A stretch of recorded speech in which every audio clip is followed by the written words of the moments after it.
Hello and welcome to everybody, all of my friends and family members of the Taxidermy Witch. If you are new here, welcome. You are invited to be part of the Taxidermy Witch family as well. Everyone is welcome as long as they are kind and they, if they have negative thoughts, they keep them to themselves.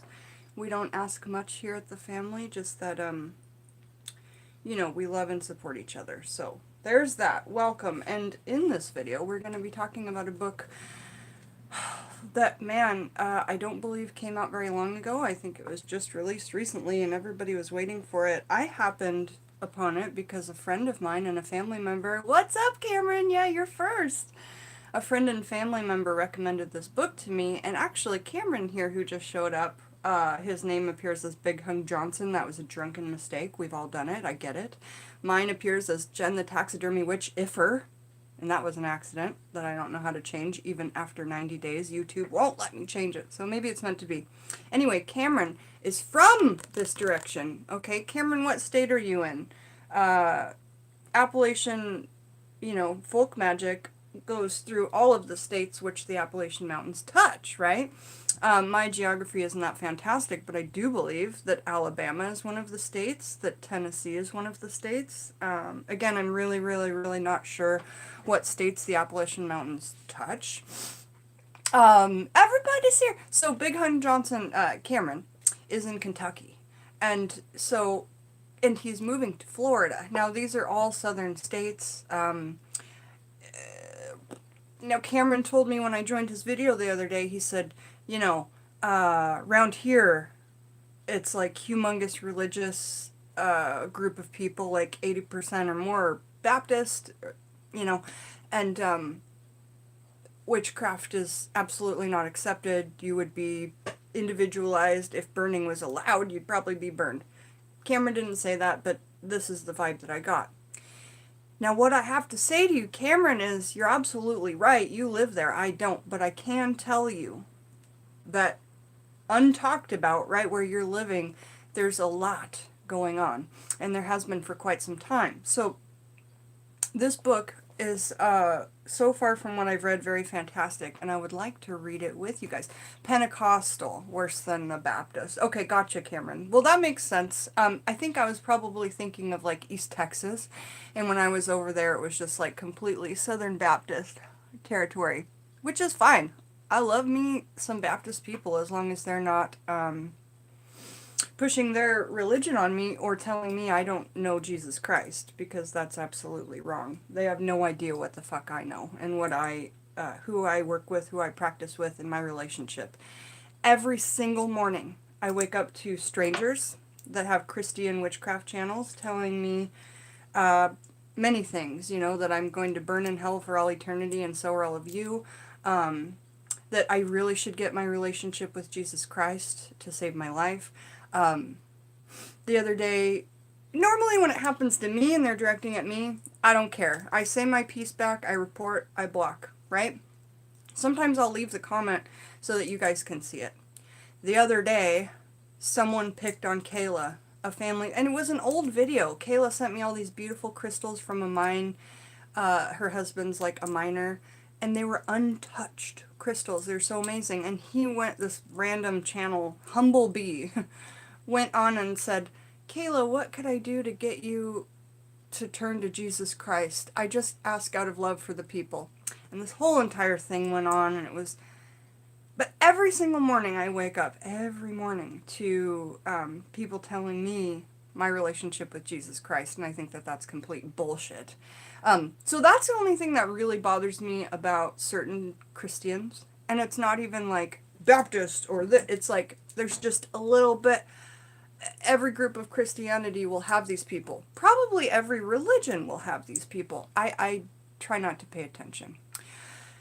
Oh, let's say hi to everybody who's here. So hi, Christina Living Out Loud. Hi, Michelle Knoll Creations. Hi, Ricky Buns. Hi, Paris. Hi, Cameron. I've been saying hi to you. I think, do we have everybody there? Fairy Hearthwitch, so nice to see you here. Welcome. Debbie's here. Who else is here?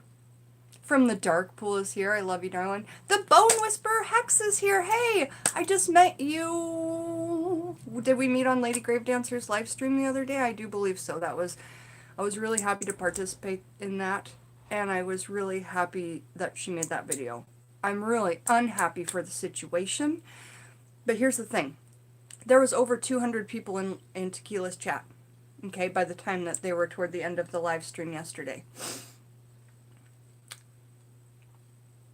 Those people need to hear that message, whether, I mean, none of us witches that go live want to bring negativity into somebody's life, okay? But the energy of 200 spiritual people and or witches all feeling the same hurt and pain, as most of us are empaths, right?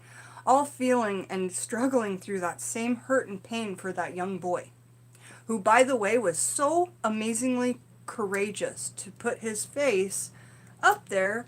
I just have to say that, like before I did my menstrual blood videos, it took so much courage to do that, and I just have to say that get 200 witches together at the same moment in time, and all with their minds all directed at one point of energy, and tell me that that's not the most brilliant working that you can come up with. A way, almost like some return to sender energy that, I'm getting off topic, I apologize, but, you know, the introductions to my videos take quite some time. So,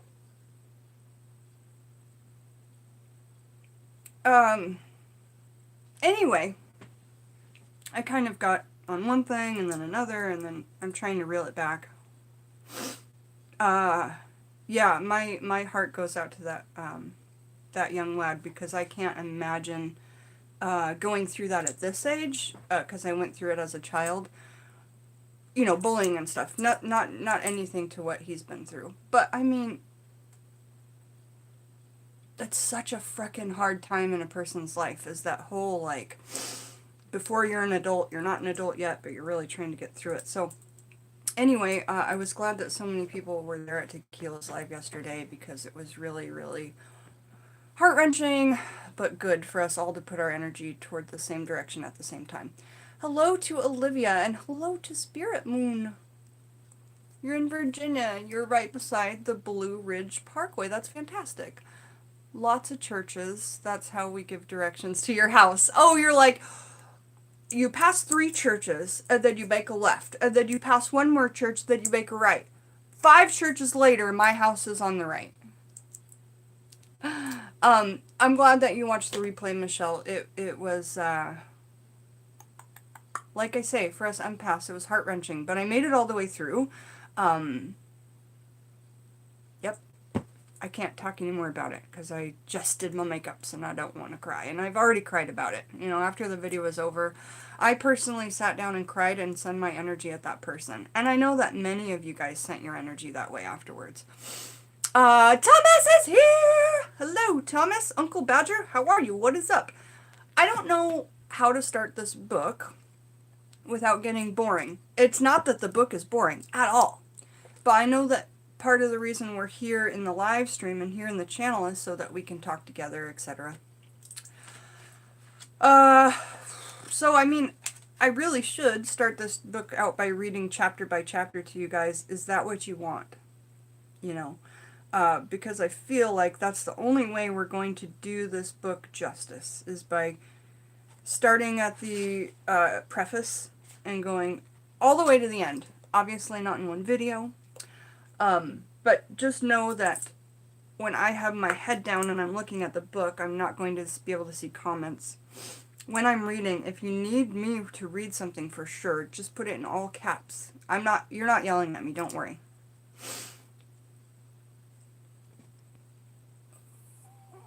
Is it out, Thomas, over there in the UK? Yeah. Oh! Thomas says he ordered a copy of the book as well. And then From the Dark Pool says, is it out, Thomas, over in the UK as well? So apparently this book has just come out and it's sold out.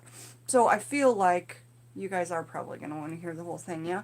I need some answers, though, you guys. Do you want me to read this from start to finish, a little bit each day?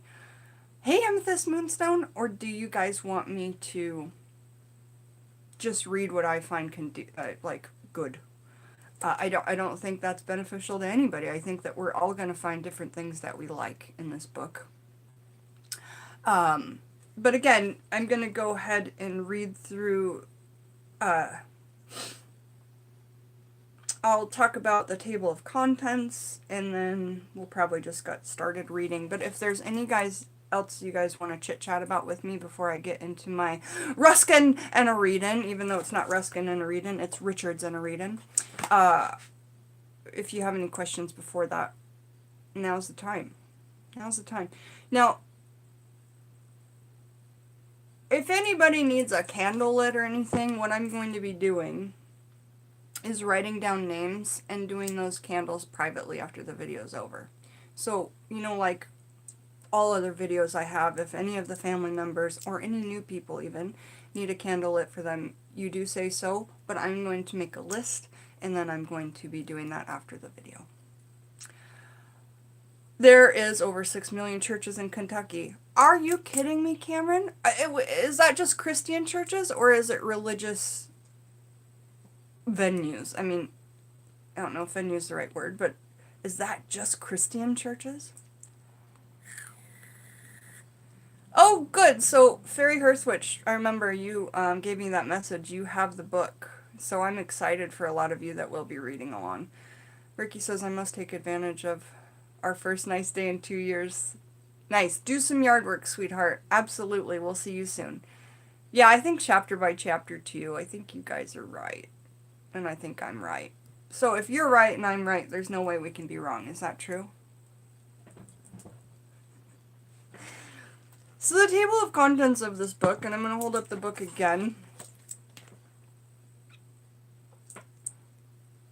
Chapter by chapter makes sense, and then also, if I do videos chapter by chapter, literally people can read the whole book and just kind of watch these videos in succession. But what I need to do is in my videos, I need to put a timestamp of where the actual reading occurred, because right now we're 14 or 12 minutes in, and I'm still not reading.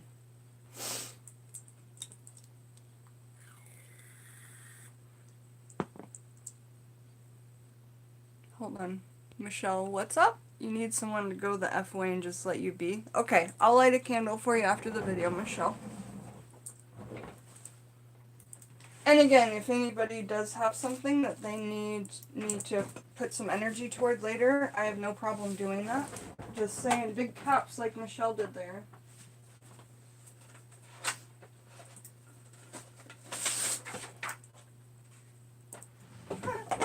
This is supposed to be black construction paper. It's like 30 years old. It was a donation to the channel from Peggy. Mom, I'm so grateful. Don't think that I don't love this purple/black piece of construction paper. Alright, here we are. But look at it next to the black table.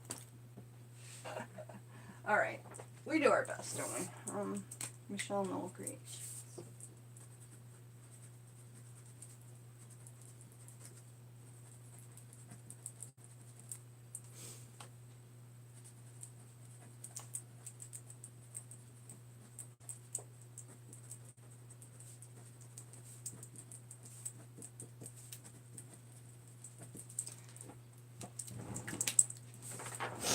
Alright, Michelle, you're on my little list there. We'll get you taken care of, my love. Yeah, I've been thinking about blogging a load of my journey on my writer's blog as well. You should, but you really should get your channel started, Thomas.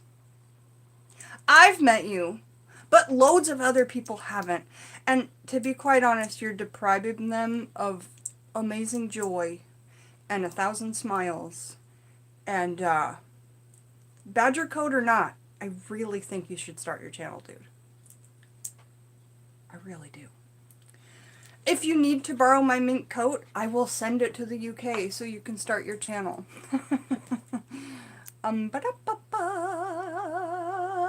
have a smoke real quick before we start, and then we'll start reading. So have fun chatting. It won't take me long. I'll be right back, and then we'll get going.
I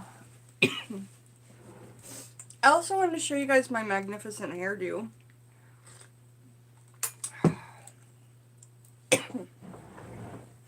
So from the front, so here, let me just say this. Like I said in yesterday's video, since I put the blue in my hair, I don't know if it was a mistake or not, because lately I've been like not wanting to go live and show my face because like okay. I feel like I'll either wear my hair the same every day and it'll be boring. Okay. I feel like my hair's the opposite of boring, but anyway. I wear it every day and it would be boring the same.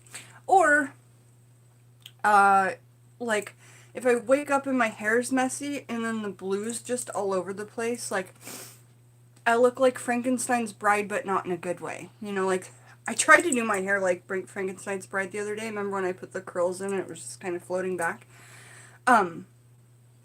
But not in a good way, because it's like frizzy and crazy. And plus with dreads, it's already crazy anyway, like it's a big... And I really, really, really want to start making dread tutorial videos, because look! Like, this, you don't know what it's going to be. You're like, what's going on? I tried to make like a pompadour and then a big halo around it, just for fun. But look at this, you guys. Like, I'm really happy with the way that this turned out. Let me see if I can get closer.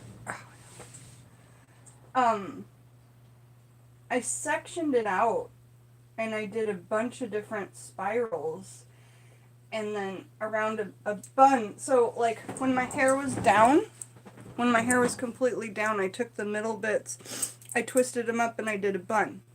And then there was all this other hair around it. This was already up here, whatever. So there was all this hanging hair around it, and then I just took sections and kept looping it and looping it and looping it. And it really didn't take long at all. Like, I think the longest thing that I could probably took 15 minutes total, and if I added this, which I did yesterday, probably would take like 25 minutes, which isn't long for people to do their hair. You guys are so kind. You say, you always look beautiful. That looks awesome. You guys don't have to say that. I don't always look beautiful, but I try, but thank you. I'm a beautiful person inside, though, so that's what makes me beautiful all the time. However, I do get hung up on ego sometimes, and I think that a lot of us do. Yesterday, I really tried to make a hurdle and get over my ego, just like I did with the videos of showing my stomach. For those of you who haven't seen my stomach, I did this hashtag called Show Your Belly Like Botticelli. And a couple of you who did it are here, actually, and that's actually how I really met Linnea and got her, like, she started really getting her channel started kind of after that. Same with Living Out Loud, Christina, who's here. So, I guess, like, but I don't want to do the dread videos until I know how to start a second channel. Tonight, I have we're making dinner for a computer guru, and I should write down that maybe he can show me how to make a second channel on YouTube. Because I really want to know how to make a second channel, because I would do loads of other channels, like dread hairstyles, obviously. What other styles would I do? Food, I guess. I would do just sitting down and talking, not about witchcraft at all. What else would I do? You know, there's lots of stuff. I would just sit down and read horror books. I would do horror reviews. I would do movie reviews, TV reviews. Like, there's a lot of sub-channels that I would like to start. But dread hairstyles are definitely one of them. So, the computer guru who we're feeding dinner tonight, he is very Christian. But, I don't feel like he would care because he's very open. He's not outspokenly a member of the LGBTQ community, but, you know, sometimes you can just know. I mean, I have a gay brother, and I watched him grow up, and there are a lot of similarities, I suppose. But really excited for our friend to come over. I don't know why that came up, just to say that, like, if I'm asking him to look at my YouTube channel, it's probably going to say, you know, well, it's going to say Jen the Taxidermy Witch, if her, goddamn So anyway, I just have to ask Alex if that's going to be an okay topic to bring up. Otherwise, I'll work really hard on trying to figure that out. I know that loads of you that watch me do have dreads. And I know that some of you have made dreads since I started my channel a year ago, so that's really cool. Second and third. Like, for instance, we've been sitting here chit-chatting for 21 minutes now. Only have talked about this book a little bit, and then just got off on 100 tangents, right? So, you know, that's the problem about going live and having fun at the same time versus uploading videos. When I uploaded videos, it was like, you know, from start to finish, you got half an hour. You got to get your topic said in half an hour. For me, when I did herbal videos, that was really hard. In my St. John's wort video and a couple of other, I'm talking like, you know, that guy that's from the... Okay, for those of you who grew up in the 80s, you're going to know what I'm talking about. There was this guy that was the main voice of the commercial for the... What the hell were they called? Micro Minis? They're these tiny cars. And he could say like 120 words a minute. Or a second. No. I don't know. Whatever. He was the man who, like, broke all the world records for, I think they were called micro machines. Micro machines. What were they, guys? Tell me. For those of you who are in the U.S., at least, you're gonna know. Micro minis, micro machines. Anyway, he had this crazy fast voice. In my St. John's wort video and some other ones, I actually don't know if it's the St. John's wort video. I just remember that that video went really long, and I wasn't gonna sure if it was gonna cut over. Anyway, if I am on, I know, Dark Pool. I crack myself up too. That's why I can't watch these videos back. It's like cringy for me sometimes. I'm like, Jennifer, what are you doing? You have such lovely friends that they stay with you and watch you. Now I forgot what I was saying. Oh, right. And so, when you live stream, though, there's no limit to your video. I've been going for 23 minutes and I haven't really talked about this at all. So we need to talk about this. We're going to get there. We really are, I promise. Hey, Michelle. Hi, Jen. Could you light me a candle to guide me in a choice I need in your relationship? Yes. Okay, so that one is for Michelle Cantrell. And Michelle, I know that you popped in a little bit later. I'm lighting candles off camera after the video. And then I'll probably just come on and do a very quick live showing the candles so that we can put our energy toward them. But from now on, I'm going to do them off camera or in a video on their own. But please keep asking. Please keep asking. We already have some people on the list, so thank you.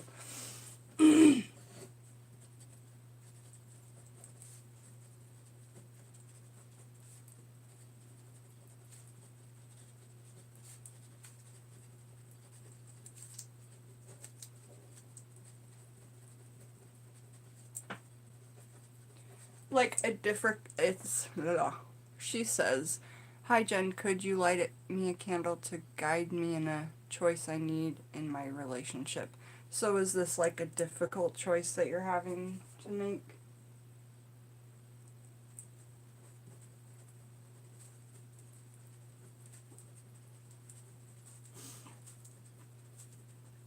And then mods, I would just ask that perhaps you could keep a list if I'm reading and somebody puts something that they need a candle lit for in bold, particularly Thomas if you're here, or Madam Butterfly who's here. Remy, I need some help getting your business started. Okay. Sure thing, my friend.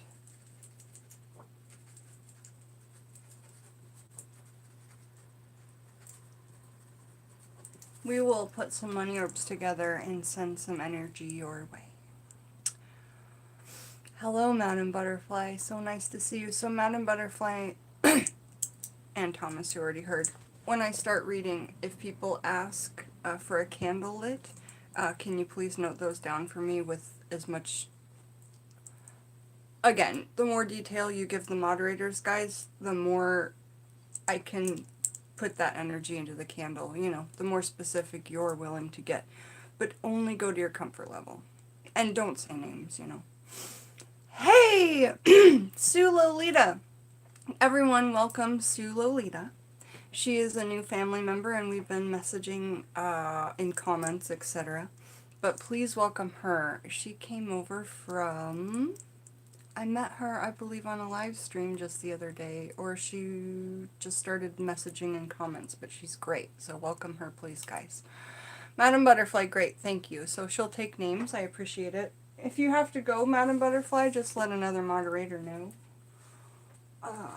But yeah, so we've got Michelle, and Remy on my list of after this. Behind me, as you guys can see, I have finished 3 of the 5 pinup decks. And I'm so excited to get them out to you guys. Remember, the circle decks are going to come in powder tins.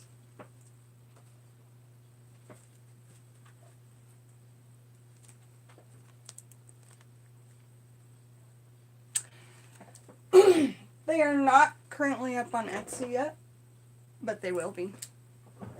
I blessed them in Over the Dark Moon last night. I was like rushing this week to get them finished. I really like putting things with candles and what I call blessing them in at my working altars during the new moon.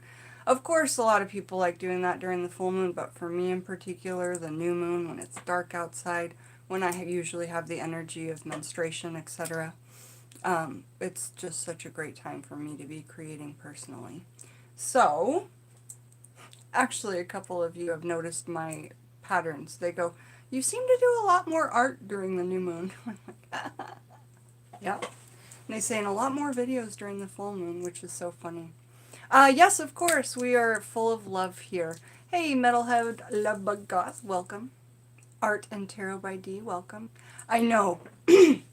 I heard that round decks are all the rage, so I started making them, and I was like, yeah, but it's already been done. How can I amp it up and make it better?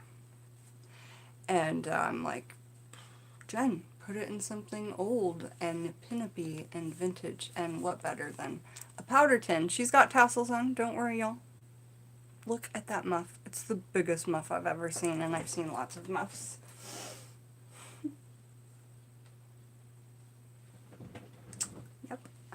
Okay, so Backwoods Witchcraft, probably going to get a thumbs down or 2 for that. My apologies if that offended anyone.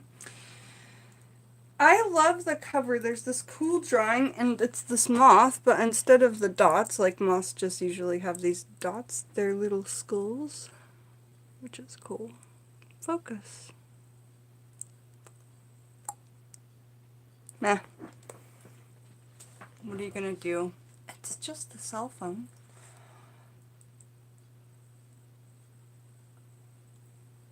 Ooh, I should make big oval shape ones, Thomas. That's a really good idea. So it'd be as much, space as these. This is a big deck. Here is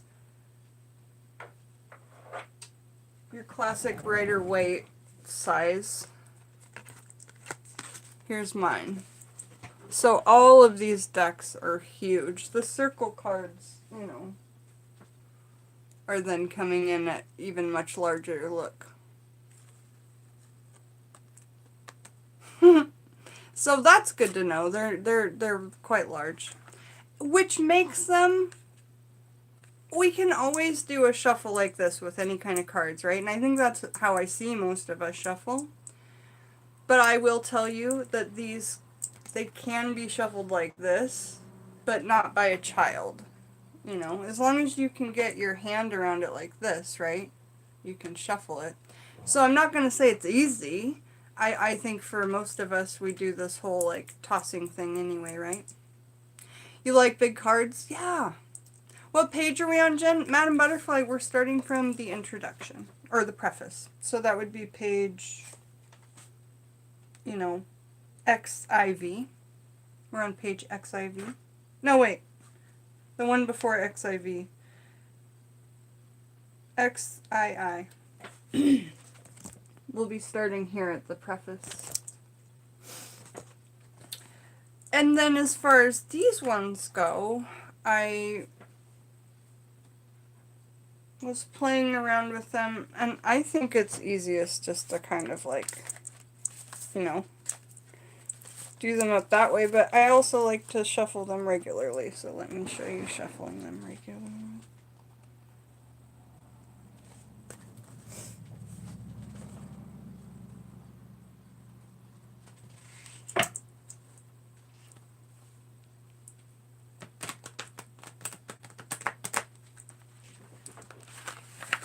See, they shuffle. But I like Thomas's idea of a big, like, oval shape. It would be about the same mass as this card, but I would make it a little bit longer. And then a little bit, you know, this would be trimmed off, basically. Oval cards is a great idea. Did you say football-shaped cards? If there's some guy out there that is into football and tarot, absolutely I will make you an oracle deck of football. It wouldn't be that hard to find a football book at the thrift store. I've got a book on dinosaurs. I can make somebody a dinosaur oracle. I've got loads and loads and loads of picture books on every animal you could think of. Rainforest, everything. Space books. Yeah. It's my passion, cutting up books. Don't ask me why.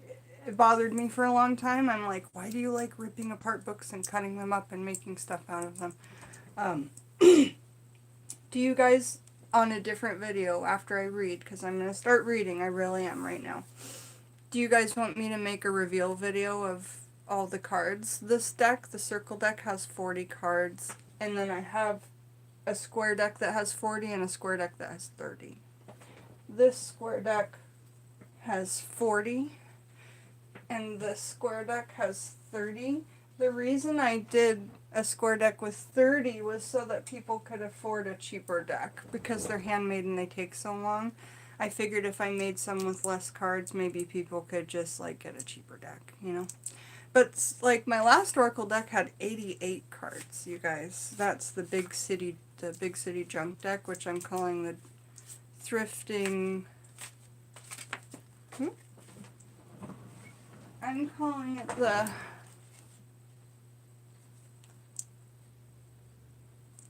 hold on, let me think. This is my 17-year-old boy coming out.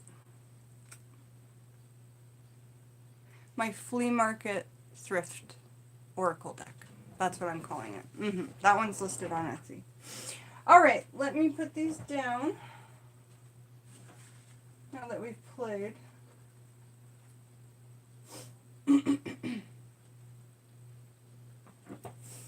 And we will read. So moderators are going to take notes if anybody needs a candle. And in particular, Madame Butterfly is doing that. So if you guys need anything, Madame Butterfly or Thomas are going to be great people to reach out to.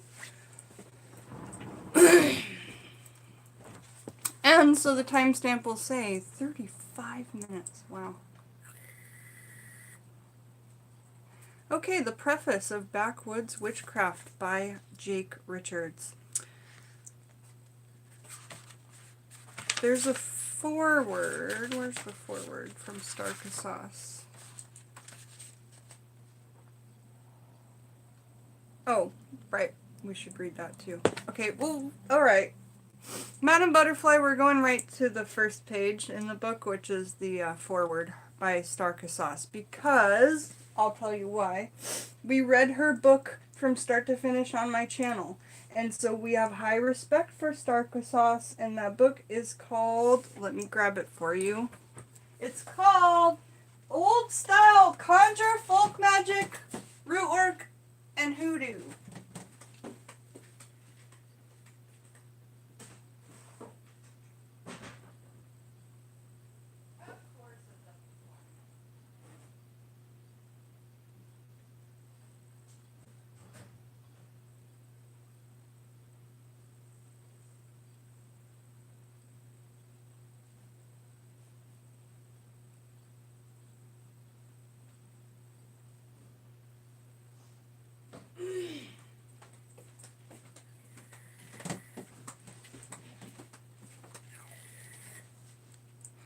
So, this is the book I was talking about.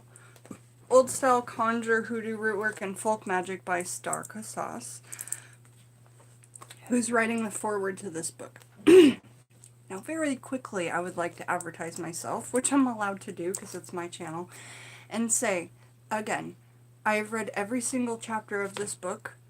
This is when I was uploading videos, so there won't be any interruptions in those videos of me chit-chatting with people. I start, I have an intro of my own, I read, I say goodbye. And I'm trying to read quickly and get it all in that half-an-hour video. So I read each chapter of this book, and for instance, let me just read off some of the chapter names. Conjure Basics Q&A, which if you have any questions on white folk or anybody else practicing hoodoo, all of those things are answered in the Conjure Basics Q&A. Old Time Religion, the Foundation of Conjure, the Altar, Offerings, Divination, the Spirits of Conjure, Places of Power, Light, Conjure Waters, so talking about all the different waters, Dirts and Dusts, Roots, Herbs, and Trees, Tools of Conjure, What's Hidden, Drawn and Removing, Africanized, and that's it. And I read this entire book chapter by chapter. So if you want to read this book or have an audiobook of it, I've done it. Just look up Old Style Conjure, the Taxidermy Witch. Okay? And then you'll just look up chapter by chapter in that order there. Okay? So then I just want to quickly again say that I've also done this book that very same way, Working Conjure. And this is by Hoodoo Senway Say.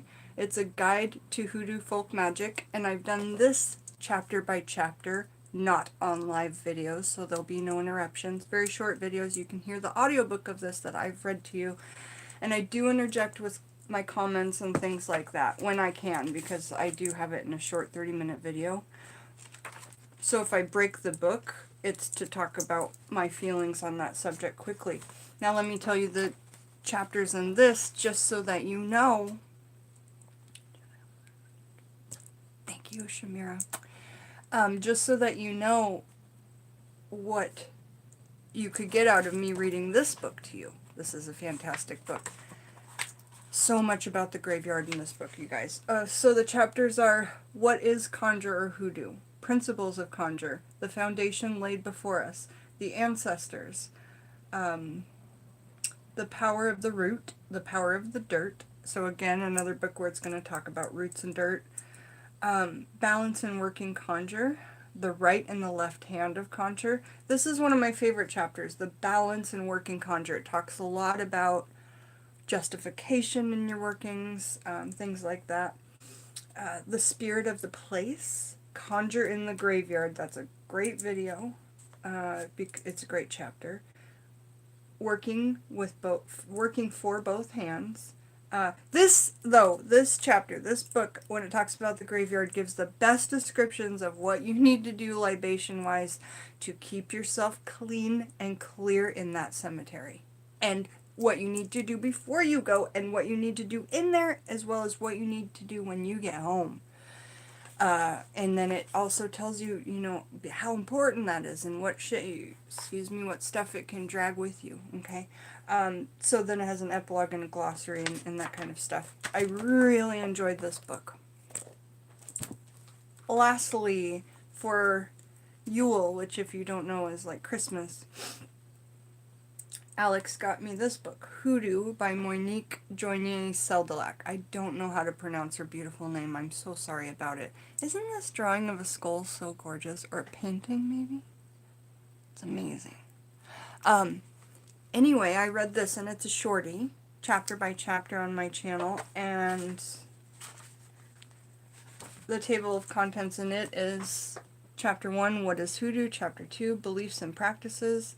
3, The Altar. 4, Candles and Hoodoo. 5, Candle Burning using the Psalms. That's a great chapter because I did a video talking about just all the Psalms and how to use each one in your hoodoo working. Like one's for protection, one's for if you got robbed, one's for gambling luck, one's for hunting luck. Like, it's pretty cool.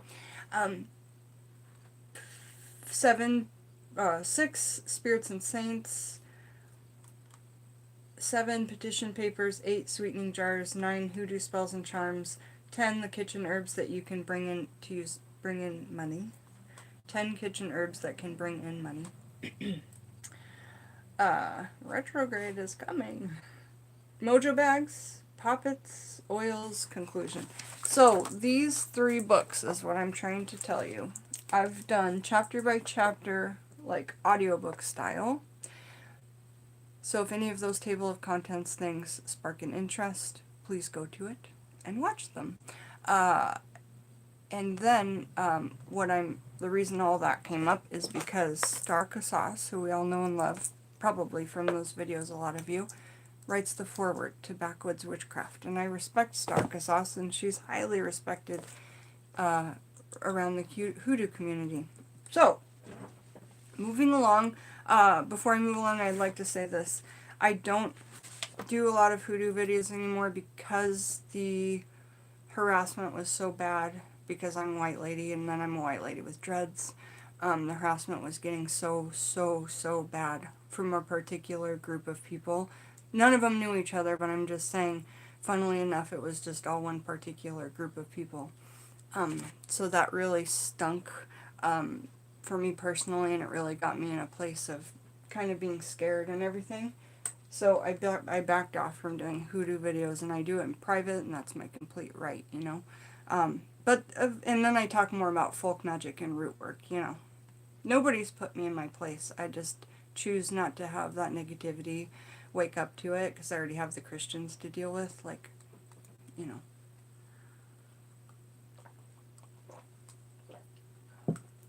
I'm drinking some lovely lemon well water. Alright, so the foreword we're going to read from Star Casas is just right on this first inner page of the book. It says, Praise for Backwoods Witchcraft. This first foreword is from someone else, though. It's from Christopher Orfapello, podcaster, artist, and co-author of Besom, Stang, and Sword. Wander the ways of witchcraft in the mountains of Appalachia. In Backwoods Witchcraft, Jake Richards presents a fresh perspective on the practices, lore, and magic of the hill folk of Tennessee. Jake offers a plethora, I love that word, of charming tales from his family and upbringing, as the reader is delighted to partake in a time-honored, homegrown, century-old culture of rituals, spells, and beliefs from the American South. Now this one is from Star Casas, author of Old Style Conjure. Jake has dug deep into the mountains and the land to share his wisdoms of his people, and he has done a wonderful job. He has shook the memory of this old conjure woman and made me remember some things I haven't thought of in years. Again, I think of this a lot because, like, folk and root work is done a lot orally. A lot of it is an oral tradition that's passed down. Hey, Linda Plummer, how are you?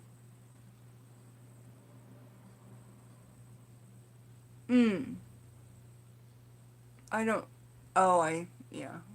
Thank you for that. I'll look into that, Linda. I appreciate it.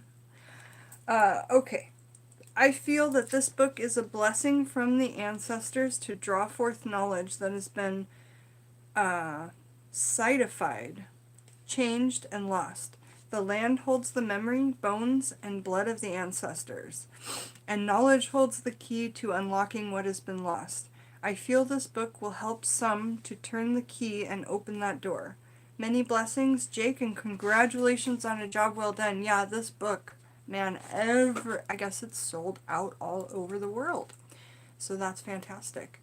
Lastly, we've got a foreword by Matt Aurian, author of Psychic Witch, A Metaphysical Guide to Meditation, Magic with a K, and Manifestation.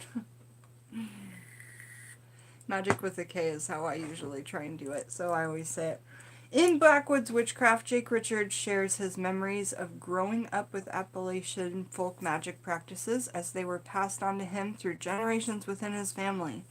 In so doing, he offers a snapshot in time, recording and preserving a tradition of American folk practices, many of which are being forgotten in the post-industrial age. Richard presents family stories and experiences that came with learning the charms and formulas themselves. In doing so, he teaches the techniques in the context of the ideas behind the recipes, something that is often lacking in a lot of books on American folk magic. His writing comes across humble, sincere, simple, and clear to follow. Backwoods Witchcraft is great contribution to the writings on traditional folk magic. That's really fantastic. So there's that. There's a psalm in the, after it says the copyright and all of that, and the title page. There's a psalm, and it's Psalm 121-1. I will lift up mine eyes unto the hills, from whence cometh my help. Interesting. Okay, and then there's the table of contents, which we've already read on this channel, and we're not going to do it that way. Anyway, we'll today be reading the foreword as much as we can, and then hopefully chapter 1. Let's see. So there's forewords, acknowledgments, preface, and then chapter 1 is how many pages? Let's see. Just a minute. Wait, we'll read the foreword, preface, and introduction. And then we'll try to go on to chapter 1. We'll see how far we get and how far my voice gets, okay? Also, if we just keep the intro and all that in this video, then I can alter the title of this when we're done, and then just every time we go live read you one chapter, and then we'll be able to chit-chat and read a chapter. Sounds fun to me. Sounds fun to you? Oh, yeah, I know. You grabbed it at Barnes & Noble and you saw it. Yeah, when I went there, they were like, oh, we sold out. They were all bought in beforehand. I had no idea we had so many. And then she looked at the internet and she goes, folk magickers. I had no idea we had so many folk magickers out here. Like, I guess we do. I guess we do. She's looking at me weird because I'm not an old lady, you know. Okay, so the foreword. When I was first asked to read Jake's book, who's the foreword written by? Oh, this is by Starkasauce, okay. When I was first asked to read Jake's book, I'll be honest, I didn't really know what to expect, Starkasauce. I thought to myself, I'm going to read it with an open mind and go from there. I have to say I wasn't expecting some of the things that he had shared in this book. These are things you don't see written about or talked about. Hear that, you guys? That's what we want. The only way you know about them is if you were raised in a family who told the stories and lived the life. There are tons of... That's giving me chills. Like, that's so awesome. I'm so happy for people that can be a part of that. Like, I'm not jealous, because that's a bad thing to be, and nobody wants that. Part of the reason why I did my hair blue, evil eye. But I'm so happy for people, especially that are close to me or that I know or know about, that could be a part of that. And so I'm so excited to read from Jake Richards because of that. Okay. So these are things you don't see written or talked about. The only way you know about them is if you're raised in a family who told the stories and lived the life. There are tons of hidden wisdoms within the pages of this book. You simply have to know what you are looking at to find them. There was a time before the internet when charms and works were thought of as nothing more than old wives' tales and backward folks' superstitions. Things have changed, and now folks are beginning to see and to understand just how powerful those superstitions and wives' tales really are. Because at the end of the day, they aren't just tales after all, but a strong foundation that some of us are lucky enough to build upon. I feel like the ancestors are pushing forward. They want the wisdom of past ages shared. Folks need the powerful foundation of these old tales in today's world, and Jake has done a wonderful job of sharing his knowledge through this book. Some knowledge about this work has been worn thin by writers and folks who found it online.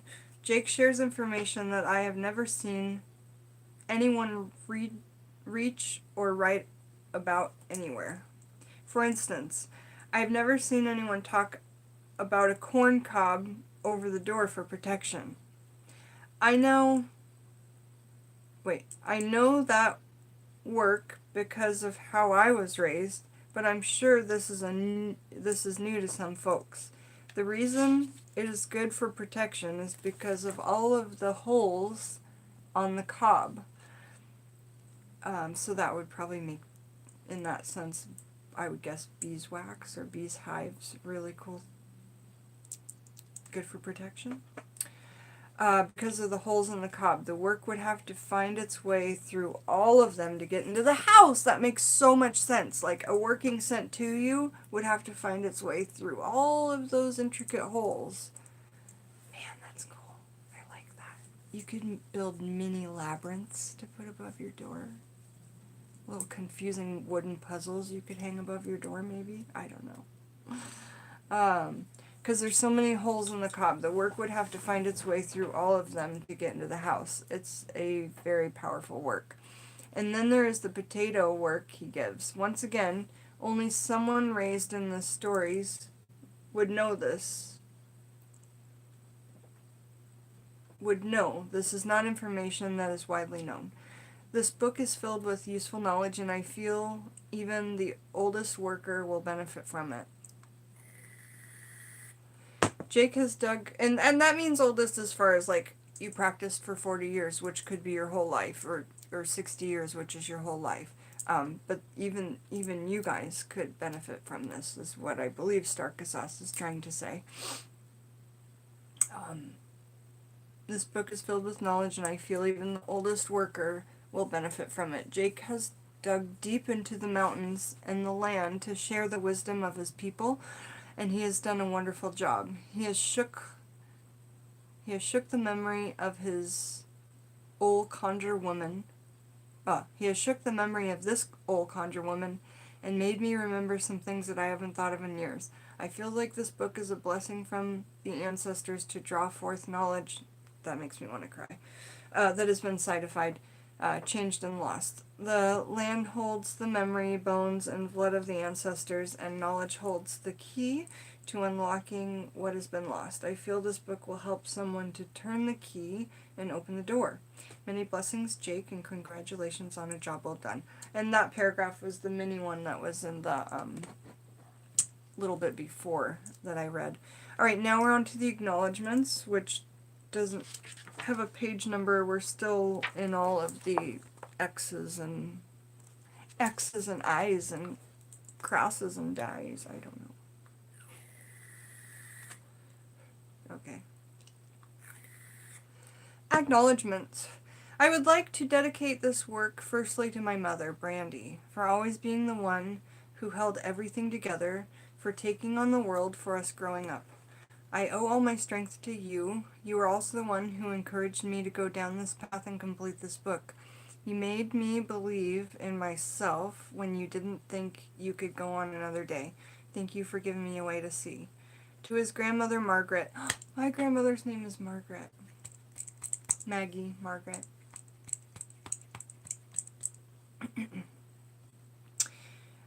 For always being his best friend, his second mother, and his partner in crime. Your wisdom and love has deepened my life and spirit more than you will ever know. To my late grandfather, Eugene. What a powerful name. I love that name. For always being the highest point in my mind or mountain faith. You had your battles, but you won out in the end. You must run in the family. Although today we would have differing views on things. I hope I've made you proud in some way. To my late grandmother, Louis. To my late great-grandmother, Louis? L-O-I-S. Thank you for showing me to always look for the top of the mountain, no matter how low the valley can be. That's awesome. That's just an awesome thing to say. I will always cherish your memory. To my late grandfather, John Crichton, who sadly did not get to see my first publication through. He's got other publications. I must look them up. Madam Butterfly, your mother was a Margaret too. That's so special. I'm reading this because I think it's important. If anybody's wondering, why is she reading the dedications? To me, it's important. It gets me to feel this author more, Jake Richards, who I've never really heard of other than getting this book. And it really gets me to feel this person more.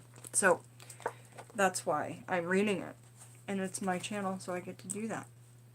Lucky for you guys! I will always cherish your memory. To my late grandfather, John Crichton, who sadly... Oh, I saw this. Thank you for installing in me some of the senses it takes to get through this world and the humor to go along on with it.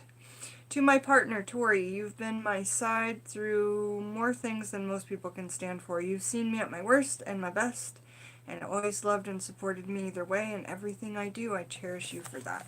Wow.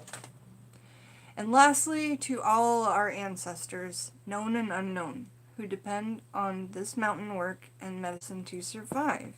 Your traits and troubles are seen.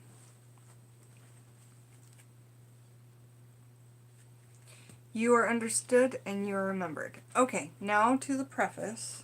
I feel like I have to honestly be a stone mannequin when I read sometimes. Like, I just get so emotional about stuff. Alright, preface. Now, most folks have heard of the hoodoo and folk magic practiced in Louisiana, Texas, and other ways out west. But ours is rarely spoken of, if at all remembered. The witchcraft of these hills is a culmination of the practices of different tribes and peoples who settled in these mountains long ago. People who just mixed into the roots and rocks of the hillside and called it home. Now those roots and rocks are becoming a grave. Nestled here in some of the oldest mountains on earth, our people are a mixed breed of Irish, Scottish, German, and other settlers who all came to these hills, came to call these hills home. This mixture includes the folk practices brought up through the slave trade, and the practices learned by neighboring indigenous tribes of the Cherokee, Creek, Shawnee, and Delaware. This craft speaks from the unmarked graves of slaves, old church bells, and broken pottery fragments of the Cherokees strewn about in the creek bed. It is a remnant of our deep roots and a testimony of Appalachian life. What is this word, Madam Butterfly? The hollers. The hollers of North Carolina, the valleys of Virginia, and the mountains. What are hollers? It sounds like a type of geography, like not a mountain or a valley or a... What's a holler, you guys? H-O-L-L-E-R. Where are my peeps? Where's my family? Hey, B, how are you? Is he a new author? Kristen, I'm not sure if Jake Richards is a new author or not, but he did say... I don't know. Someone could look it up if this is his first book. I'm really not sure. But yeah, I don't... Holler or Lowlands. Thank you, Lilacs and Lightning. Welcome. It's so nice to see you. Alright, so the lowlands or hollers of North Carolina. I should put that in my notes. Lowlands, sorry. Excuse me. I'll forget, so I gotta write it down.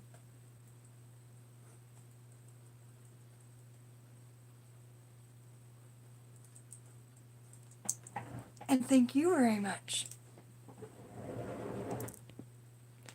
He seems so young. Yeah, he does look young.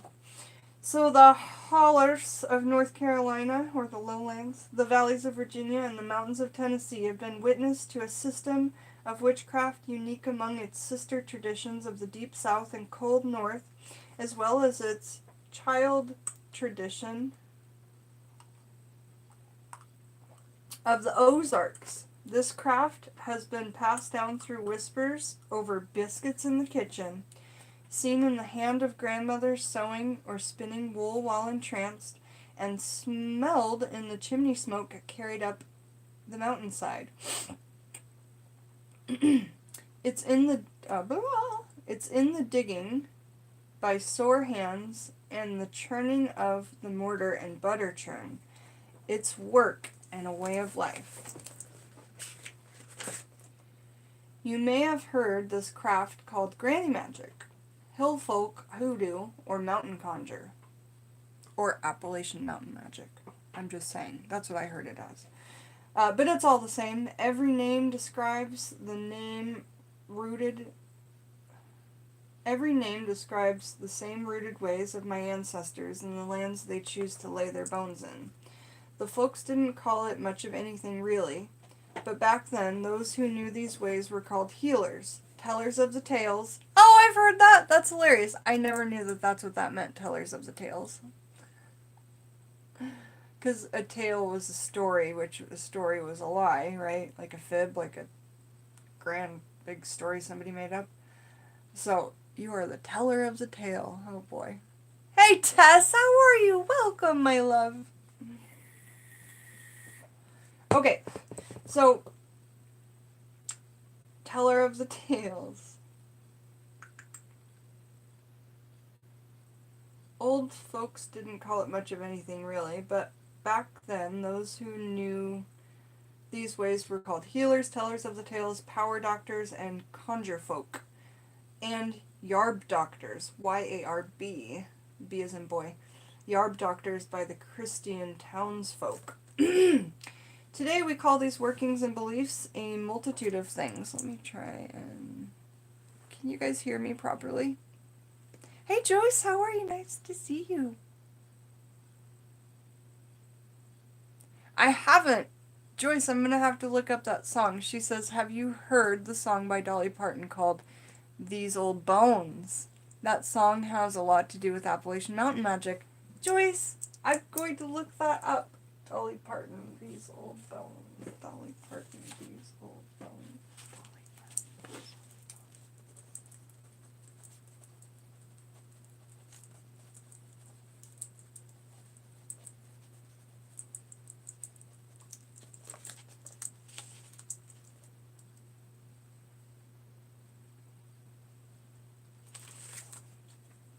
Okay. Can you guys hear me properly? That is what I need to make sure. Yes, loud and clear. Okay, good. Great.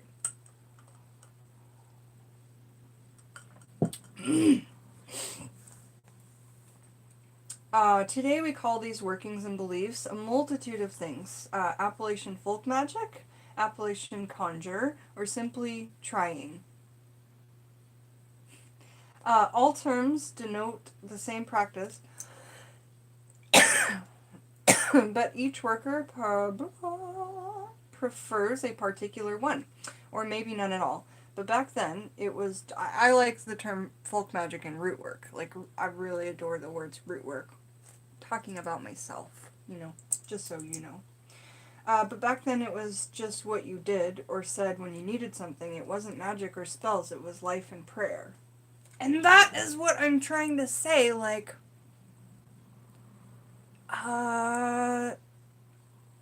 energy is energy. Like, it never dies or just dissipates, and it always moves around. And if you can direct it with your own energy, it's not anything that Christians couldn't practice, and I wish that especially some of these ones who reach out to the channel. The last one I reached my hand back out to, and I said, you know, the way you're treating me, Jesus wouldn't really like, and therefore Jesus would want me to reach my hand out to you and offer to teach you some of these things. And what happened was they said, I would like to hear more, but then also said 8,000 other really rude things, and I didn't have a chance to get back to it yet, and it took a day, and then they just blew up my comments, and it was horrible. But anyway,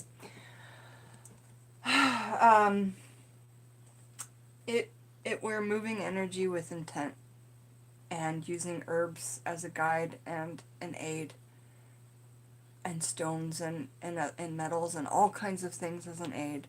And, you know, at least that's what I'm doing and what most of you are doing, and that's all I would like to say. And we'll move along. I grew up in East Tennessee in the valleys below Buffalo and Roan Mountain. My family was mostly from Virginia, Tennessee, and North Carolina. Some going back a good 300 years. I spent most of my childhood at a great-grandmother's house on the side of Big Ridge Mountain near Devil's Nest in North Carolina. My family always spoke of the old wives' tales and folk remedies who could cure what to do if this happened. They were mountain people, to the bone. Hunters, farmers, blacksmiths, faith healers, preachers, and root diggers. My family's history is filled with this work. Papa Oscar was a water witch. Papa Trivet never met his daddy, so he could cure thrush, stop blood, and blow out burns. Mama's the seventh daughter, a natural-born healer. Nana has the sight and dreams true. Nana has the sight and dreams true. So what she dreams comes true, and she's got the sight. Is what I think he's trying to say there. And the list goes on. Most of the knowledge of these hills has been lost to the oppressions of time and poverty. Before, this knowledge was known only by memory.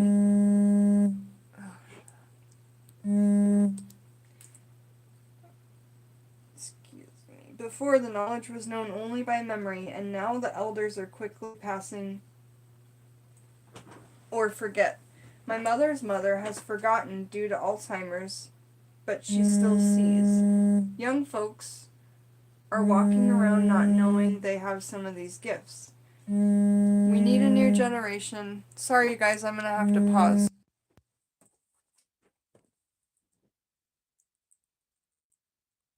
Hello.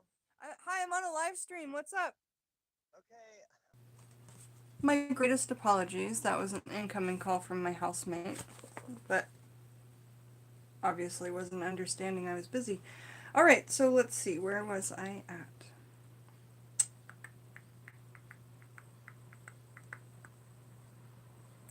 Let's just start here. My mother's mother has forgotten due to the Alzheimer's, but she still sees.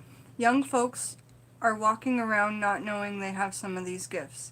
We need a new generation to keep these roots alive. I am of that generation, and I hope you will be too. This magic is more than a tale of the hills and the whispers of the autumn fog. It's the history of my blood and bones, and possibly yours. Introduction. The introduction is called Through the Quilting Shop. I just learned that on that phone call that my landlord, you know, the landlord from heaven, has some realty guy over here to take pictures, and he didn't give us any notice at all. And Alex is gone for the day, so we'll see if I hear the knock, you know, but I'm going to make sure that my door's locked, so if you guys will just give me a moment. I mean, I was probably in the shower when that happened, right?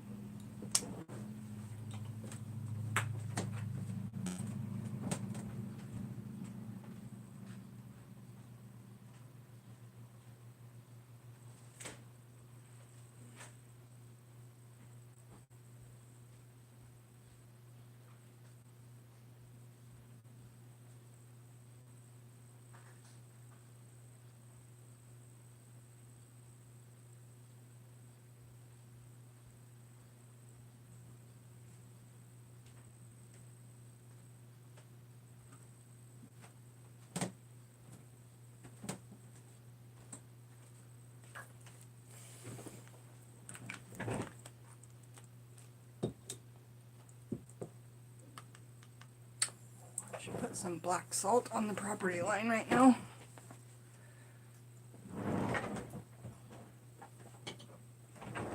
I mean, if you have somebody who's like won't stop coming to your home, won't stop harassing you, and that happens to be your very next door neighbor, I generally will put a little bit of my homemade black salt on our property line right between theirs and ours, where they walk over. Hasn't worked so far, but it usually works for at least 2 or 3 weeks. Like, it doesn't work permanently, but it keeps them away for like 2 or 3 weeks. I haven't gone to put hot foot just because, like, you know, I've got it, but I save it for, you know, if there's a real bad situation. Kind of like antibiotics. If you use them all the time, maybe it won't work. That's my fear about that. Okay. Introduction through the quilting shop. And do you guys, how are you? Thomas had to go? Okay. Thank you. I also made a headdress out of it. Alright, introduction through the quilting shop. The unique thing about Appalachian folk magic is that there's no right way to do it. Fantastic. That's good news to all of us, correct?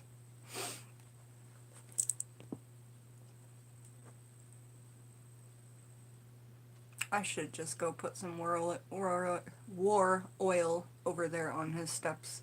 Especially since all this retrograde's going to be going on. Who knows what he'll do. Good idea, Joyce. If Joyce will do it, then I should feel fine doing it, right? Is it justified, you guys? I don't know. I feel like it is. I felt like that for a long time. He's just so horrible. Alright. The unique thing about Appalachian folk magic is that there's no right way to do it. Depending on the mountain or holler your family is from. Lowlands. Okay. You might practice differently. These differences are due in part to the close clans of the Irish and Scottish who came here. Maybe those traditions are unique to the clan and the region they came from. These were further separated by oral traditions being passed down through the generations in different regions and evolving over time. The way I prepare candles and tie knots is different from the way my friends do in Virginia. The common links between the formulas are the practices, beliefs, and good sense. Some familiarities. Excuse me. Some families prefer to use candles for rituals, while others prefer oil lamps. I do both. It just depends on what I'm doing. Oil lamps I feel safe burning it at night rather than something like this. A glass candle I feel safe burning at night or anytime. Something like this always makes me nervous and I don't know why, so I just like go with that. But an oil lamp I'll burn at night by my bedside, like right here. And for some reason that makes me feel completely safe. And I get amazing energy from it while I'm sleeping. So, but I put herbs in the bottom of my oil lamps, and I've done videos on those. And I make those, and you can purchase those on my Etsy. Right now I have like 7 different oil lamps available. And hundreds of herbs to put inside of them for different intentions. So if you need anything like that, please do let me know. Some families prefer the candles for rituals, while others prefer oil lamps. This all depends on how many kids you have and how likely it is that the light will get knocked down. That's hilarious, because like I was just thinking that same thing. My fear is always that it will catch something in this huge studio, you know, on fire, and then all the things that are precious to me would be gone, you know.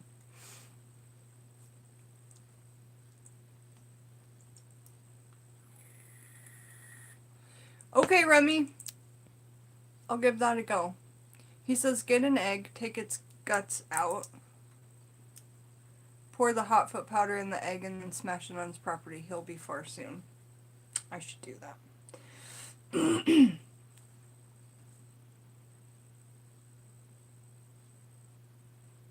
Some families hang corn cobs over the door for good luck, while others use horseshoes.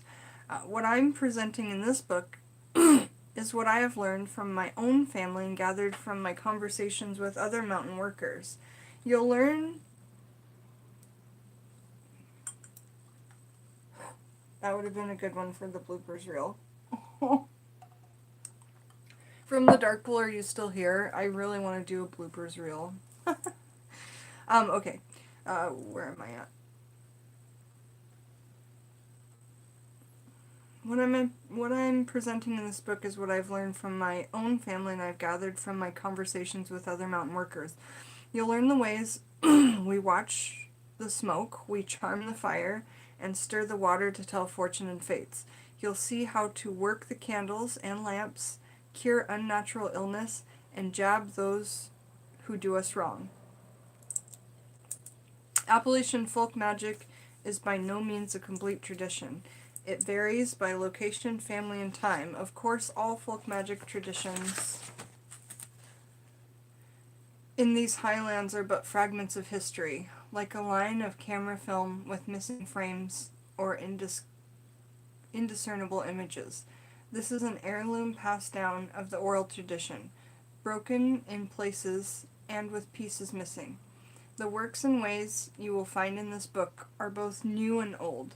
The roots to them are true and worn, with add-ons here and there, from my own learning and my own making that I have found to work. Any additions are crafted by the same thought and needs, tried with the same chord of prayers, and blessed by the same name. This book is practical reconstruction of a continued way of living and surviving. This is my attempt at piecing together the lost works and ways that were once practiced abundantly on this red clay earth, while bringing them into today's mind and wonderings, with the seams fitted to the new shape and dimension of a modern societal framework. This is my offering to the past and to history, if these hills and the future survival of our twisted roots. I will do my best to explain these ways in great detail for those new to the practice. I can also promise you that I do not sell lies or speak on that which I do not know. Those who know me know that I have a same mindset here. You will not... Those who know me know that I have a no-nonsense attitude when it comes to this work, and I will keep that same mindset here.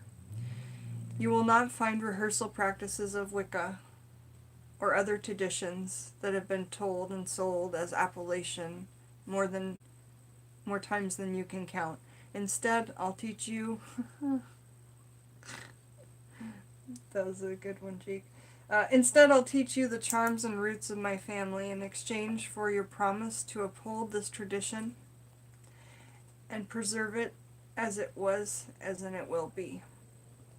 I am the only Yarb doctor, Y-A-R-B as in boy, Yarb doctor, on both sides of my family now who actively does this work. Help me bear the candle. Light your flame from mine. Light your flame from mine. Jake, I hope you don't mind. I'm going to start saying that too, because that's freaking beautiful, and it makes so much sense. I always like to light from my altar flame, you know? Light your flame from mine. And let's continue this for 1,000 more generations to come. Now, I also know that I tend to ramble a bit. Jake, we have so much in common already. But I'm going from one thing to another. For your sake, I will do my best not to pull you down other trails. No guarantees, though, because how else do you learn the mountain if you don't get lost a bit? That's absolutely true as well. How do you learn the forest if you don't get lost a bit? How do you learn yourself if you don't get lost a bit? How do you learn the city if you don't get lost a bit, you know? Bye, Remy. Really good to see you. Thank you for the advice. When the dog would bite into the egg. Won't take your time. Alright, so first thing and we're still here in the intro, guys. We're gonna stop with the intro, and then I'm gonna send my, my neighbor and landlord, but the woman, a text and say, you know, by law, you guys are supposed to give us 24 hours before you come in here, and you've not done that, and I'm just gonna note it down, or, I don't know, call the place that helps tenants that are getting their rights abused, I don't know. So the next little part here is called the Bible and God. Because we've had a lot of references to prayer, not necessarily Jesus in this book, perhaps, but it's been feeling, you know, like folk magic has some Christianity perhaps attached to it. So hopefully this will help us understand what that is.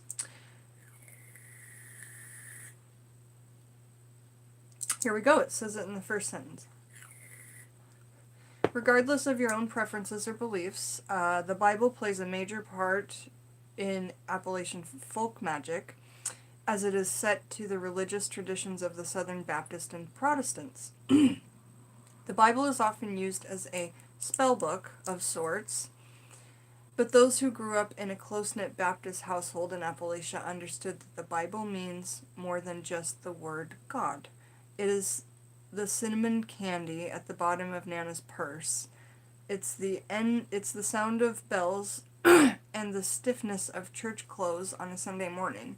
It's the sweat and tears of decades of preaching and testifying. It's the soul of our people. In Appalachia, the family Bible was often used to record births, deaths, marriages, and other events. That's so funny because my grandma's not from Appalachia, but we were going through my great-grandma's Bible, and she wrote down, like, every birth, death, and marriage that happened in that Bible, and it was just so interesting to see. She had this, like, little family tree in there kind of thing, and the Bible, it almost felt like we should be using tweezers to open and shut the pages, because, like, you know, it was 100 years old, and it just, books like that are, you know, they just deteriorate over time. The glues, everything just kind of starts to break down usually. So anyway, really cool to see how they were recorded, the births, deaths, marriages, etc.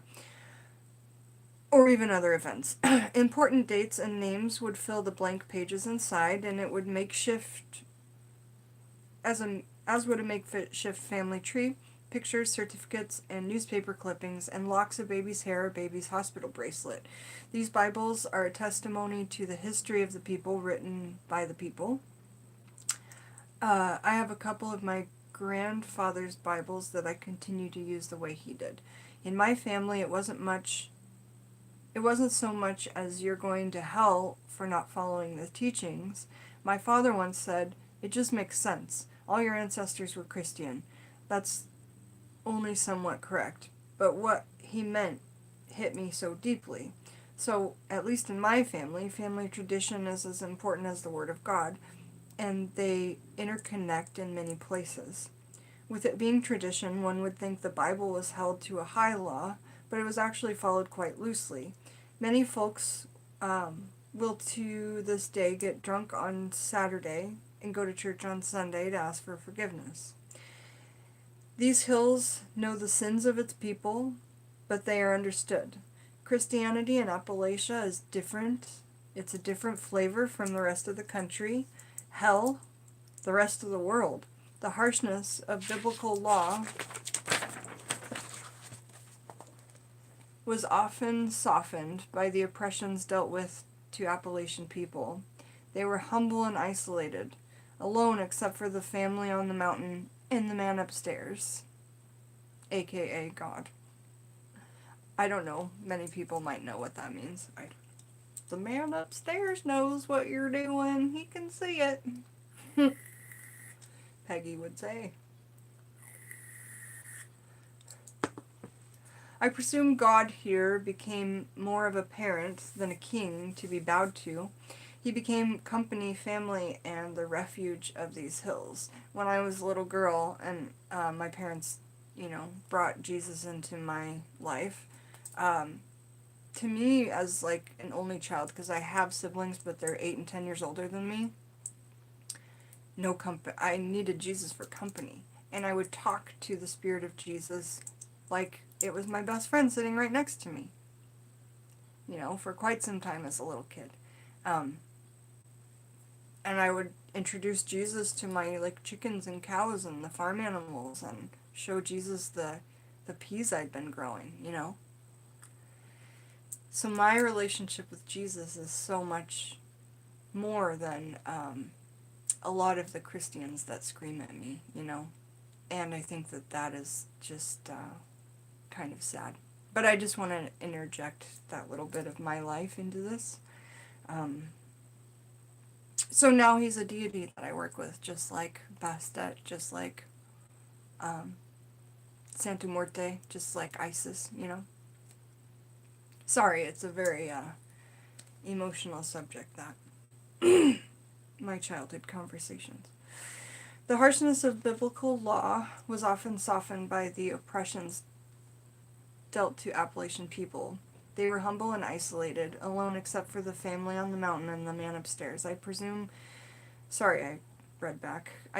God here became more of a parent than a king to be bowed to. He became company, family, and the refuge of these hills. Aside from being heavenly law, the words of the King James Bible held power when spoken or written. The most famous verse here is the blood verse, Ezekiel 16:6, which is used to stop bleeding in a man and beast alike. And it goes a little something like this. And when I passed by thee and saw thee polluted in thine own blood, I said unto thee, when thou wast in thy blood, live ye. I said unto thee, when thou wast in thy blood, live. Nana often recited John 6:50 when baking bread. This is the bread that comes down from heaven, so that one may eat of it and not die. And Joel 2:19 when cooking. Ye the Lord will answer and say unto his people, behold, I will send you corn and wine and oil. Ye shall be satisfied therewith. She'd also rub some lard or oil on her joints for arthritis while reciting Proverbs 16:24. Pleasant words are like a honeycomb, sweet to the soul and health to the bones. My pawpaw, Trivet, was a Baptist preacher who never met his father because he died early on. There was an old saying that held true with pawpaw. A boy who never met his father can cure thrush, burns, and bleeds. Do you hear that? A boy who's never met his father can cure thrush, burns, and bleeds. He could make a child cry and suck up their exhaled breath to cure colic. And he could blow on a burn to extinguish the fire left in it. You know when after you get a burn, there's no fire on it anymore, but it literally feels like your skin's still cooking and it feels like there's fire on it? They could blow on it to extinguish the fire within. And I think that means the pain, but I'm not sure.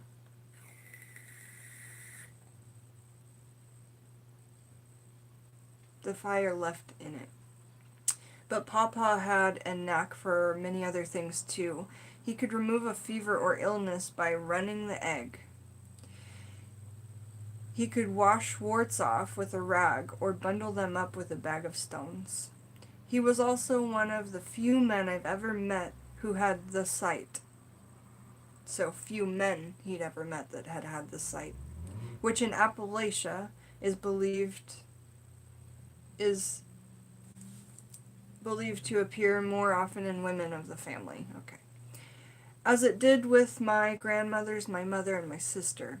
The sight is seeing things before or as they happen. It's talking to God, and it's dreaming right. Papa said it was his blessing from God, as did Nana. They knew everything and anything, when it was going to happen, or if you were hiding something. Papa said he wouldn't be here for that Christmas, and he wasn't. He passed away 8 days prior. Being influenced by Christianity may lead some people to presume that there's no harm done in this work. Far from it. Appalachian folk magic doesn't follow the Wiccan rule of 3 or the popular concept of karma. It goes by biblical guidance, eye for an eye, and a tooth for a tooth. My grandmother was quick to get that beet juice when someone threatened the family. Oh, I'd love to hear about that, because I use beet juice for ink and beet energies, but I want to know what they use it in folk and root work, absolutely, and conjure. My grandmother was quick to get the beet juice when someone threatened the family or just did her plain wrong. As my family always said, she'd curse you by the same name she blessed you. Any kind of curse or relation must be justified, and the punishment must fit the crime. If not, the scales will tip back on you, since you created a larger imbalance than they. That's a good way to phrase it, too. Any kind of curse or retaliation must be justified, and the punishment must fit the crime. If not, the scales will tip back on you, since you created a larger imbalance than they.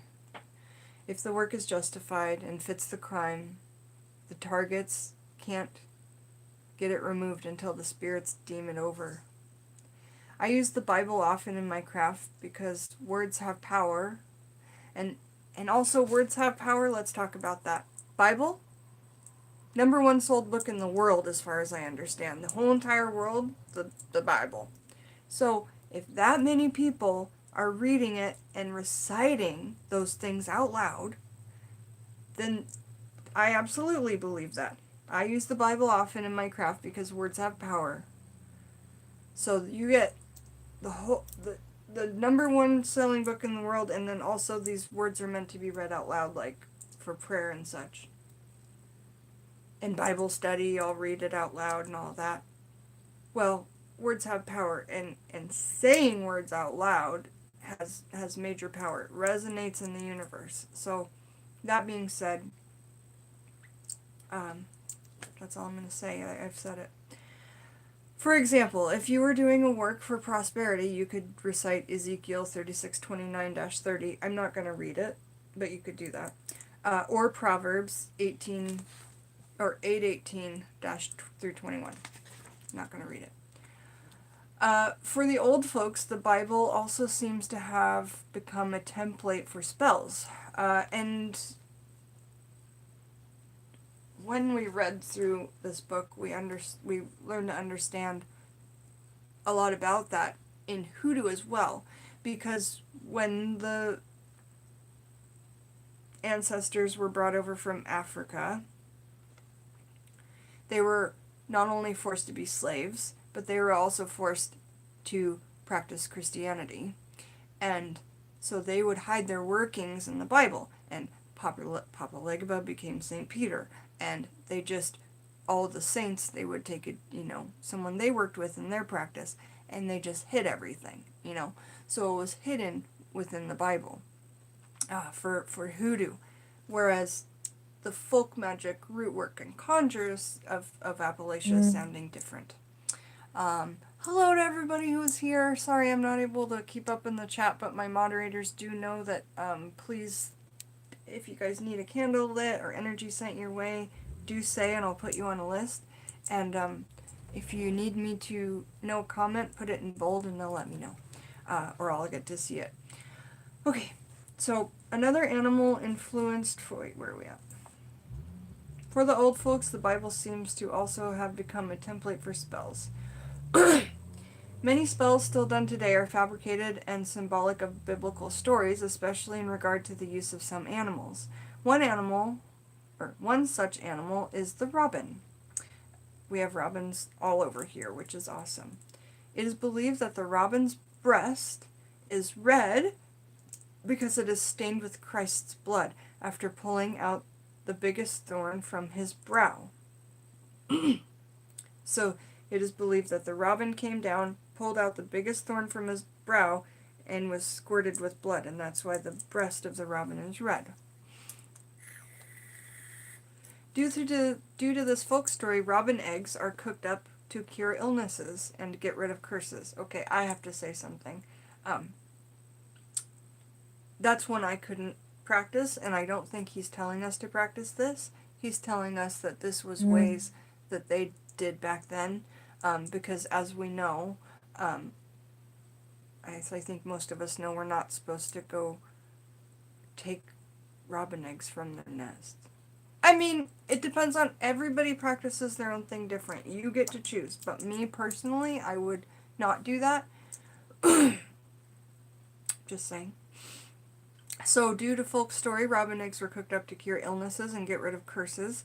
Their feathers are luck bringers, and the sticks of their nest, which I do have. I have a robin's nest, and I use bits of the nest in workings, absolutely. The nest gives lettings every time you pick it up. I don't have to destroy the nest. It just gives lettings. It's great. So this will be good to know what I can use it for now. So the sticks of the nest are said to keep the devil away. This could also be connected to a word that I'm going to have to spell for you. D as in dog. Euteronomy. Deuteronomy. It's a verse. 22:6-7. And it says, if a bird's nest chance to be before thee, it's a Bible verse. Anyway, you can connect these if you want. So yeah, 22:6-7. Another animal-influenced formula was said to cure convulsions, rheumatism, fever, and a number of other ailments. The patient is to get 7 hairs or clippings from the darker fur of the donkey's back, called the donkey's cross, and wear them in a flannel bag around their neck. Sounds like a little kind of mojo bag type thing. The old folks say that before Christ rode on a donkey to the city of Jerusalem, it had an unmarked hide. The cross shows that it has been sanctified by the Savior. This paired with the fact that Jesus specifically requested a donkey creates the reasoning behind the donkey's cross and its miraculous power and healing. A donkey colt, C-O-L-T, not C-U-L-T, a donkey colt is sometimes, and so isn't a colt a baby? Is sometimes recommended for this work. Depending on family tradition and region, as the colt is a biblical symbol for meek obedience and peace. So there you go, if you guys want to know. The colt is a biblical symbol for obedience, for meek obedience and peace. Nello, when you hear this later, put that in our Book of Shadows. The colt is a biblical symbol for meek obedience and peace. In the witch lore of Appalachia, one method for becoming a witch prescribes sprinkling dirt from a churchyard over a silver platter while renouncing Christ and saying the Lord's Prayer backwards. The person would then go down to a creek and state, as Christ's blood washed away man's sin, so may this water wash me from him. The platter is then dipped in water and the dirt is washed off. In another one was said to wait until midnight on a Friday and create a circle of flour on the floor in the kitchen. If you were to crouch down in the center of it and read the last 7 verses of Revelations backward, then at the strike of midnight hold out your hand palm up, being silent the whole time. It was said that then the devil would give you the power to witch or do anything you wanted so long as you took offerings to him at the crossroads for 7 years. Okay, now it's going to talk about ancestor work. Thank God that chapter was making me a little bit antsy.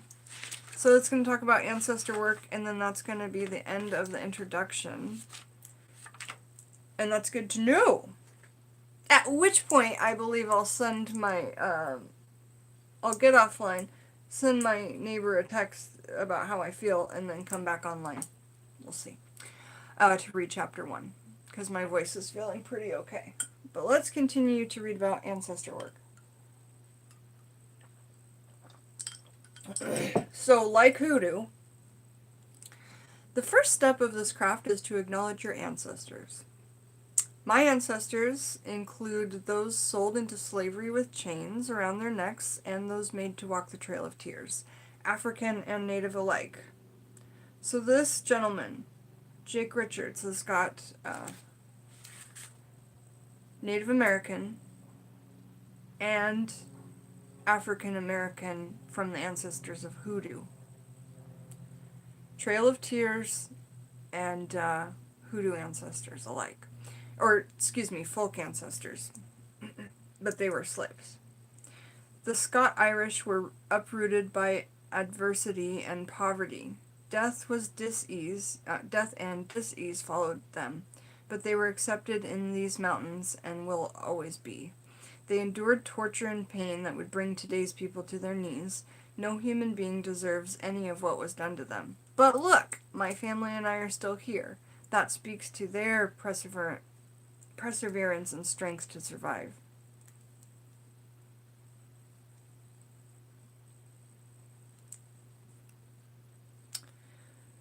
Their wisdom and practices were often all these people had when they arrived. The slaves had nothing but the stories and songs of their land, and the Cherokee held on tightly to their spirits and knowledge of their elders. Many elders died coming to America or traveling along the Trail of Tears. This forced others to bear the weight of carrying the sacred through the world, often before their traditions would have normally allowed it. These groups shared many things in common, things that were strong enough to outlive the differences of their culture and creed. All of them were broken and beaten down by oppression, treated like animals, but they kept their pride and hope. Today we're true, like the Irish, hard-headed, like the Cherokee, and strong like the Africans. Through this work, our ancestors will come to your best aid, support, and protection. Most people treat ancestor work like it's a trade, a transaction. They help us, we give offerings, and that's that. Lord, if that ain't further from the truth. In this work, you will meet ancestors who weren't very good in life, who bring the light to the sins of your blood, and you will be faced with the task of healing these generational wounds. As a descendant of slave owners, slaves, natives, and Indian killers, I see the role I must take when it comes to my own blood. So, Jake Richards is saying on both sides, the African side and the Cherokee Native side, he has in his blood slave owners and slaves. So that's some stuff that he's saying in this type of working that you're going to work through. Through this work, it will be your best aid and support and protection. My 8th grandmother, Frank Little, my 8th great-grandfather, Frank Little, was born into slavery to his slave mother Esther and his master Thomas Little. When Thomas died, Frank was granted his freedom.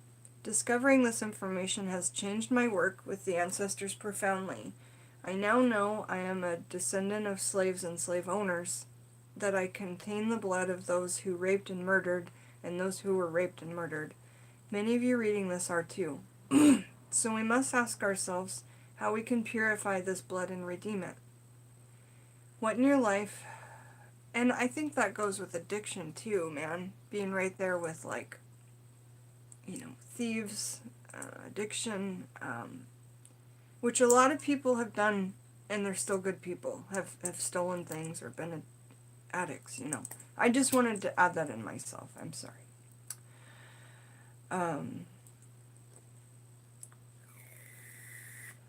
So we must ask ourselves how we can purify this blood and redeem it. What in your life can you do to atone for the sins of your blood? In our more recent past, we may see generational loops of absent fathers, addiction, and self-harm. We'll speak more on this later, but I want you to chew on these thoughts a little now.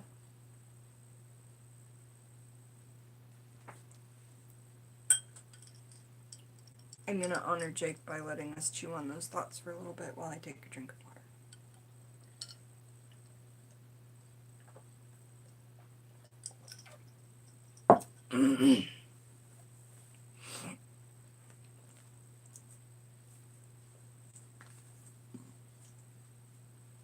Before we step foot into the magical practices of these hills, though, we're going to take a look at the tale of Appalachian mountains. As much as I'd like to be simple and straightforward, we must follow these threads and stories, since most people have no clue what our practice is about or what soil it grows from. The same could be true for the folk practices in your region. Just as intricate and tangled, refusing to be pulled from history's cold hands, needing someone to carry the torch. And I don't know if Jake is asking you, but I'm asking you. If you are from this area that he's in and you have more than he's written and know some other things, or if you're from a different area, please teach us your traditions. We are so interested to know, you know. Please write a book for everyone so that these things don't get lost. Terrain often helps shape the culture of collective mind of people. You have to understand the terrain and history of a people to see the reasons behind their thinking and ways when it comes to this odd tradition of witchcraft. I love that. For me, the dark trails on the mountain, hillsides, graveyards at midnight, and ever-present fear of the unknown were fertile ground for superstitions to take root and grow from the seeds of other lands. The bone-chilling call of cows at night and the owls hooting overhead instilled my people with a careful hand and conscious word so that not to tempt fate or death. Let me take you back to the highlands of my ancestors to point where their magic was born. Come on, take a look through Mama's quilting hoop with me. Listen close and learn her stories. So that's a good vision for chapter 1. And that's what this whole intro chapter was based on. It says, through the quilting hoop. So, come on, take a look through Mama's quilting hoop with me. Listen close and learn her stories. I adore it. Really quickly, I'm going to say hi to those of you who are here after I deal with this landlord shite. I will be back to read chapter 1. And again, we'll go live for that, but we're just going to section these out real well. So, hello Tangerine Layla and Buzz Magnister.